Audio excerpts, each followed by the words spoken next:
മന്നത്ത് പത്മനാഭന്റെ കൃതിയാണ് പഞ്ചകല്യാണി നിരൂപണം. പഞ്ചകല്യാണി ശിവജിയുടെ കുതിരയാണ്.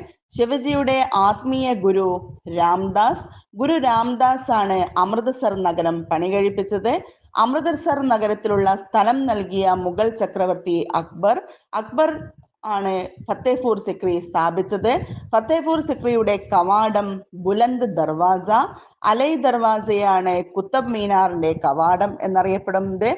കുത്തബ് മീനാറിന്റെ പണി ആരംഭിച്ചത് കുത്തബുദ്ദീൻ ഐബക്കിന്റെ കാലത്താണ്.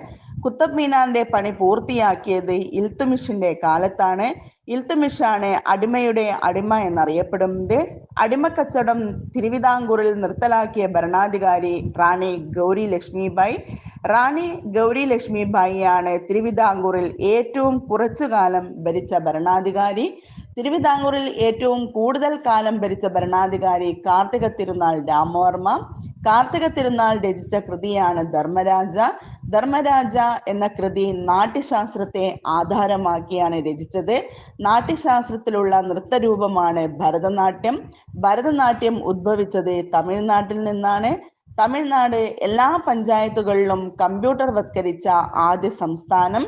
ജനന മരണ രജിസ്ട്രേഷൻ കമ്പ്യൂട്ടർ വത്കരിച്ച കേരളത്തിലെ ആദ്യ ജില്ല മലപ്പുറം. മലപ്പുറം ജില്ല രൂപീകരിച്ച വർഷം 1969. 1969 മനുഷ്യൻ ആദ്യമായി ചന്ദ്രനിൽ എത്തിയത്. മനുഷ്യൻ ആദ്യമായി ബഹിരാകാശത്തെത്തിയ വർഷം 1961. 1961 സ്ത്രീധന നിരോധന നിയമം പാസാക്കിയത്. സ്ത്രീധന നിരോധന നിയമം ദിനം എന്നറിയപ്പെടുന്നത് 26 നവംബർ.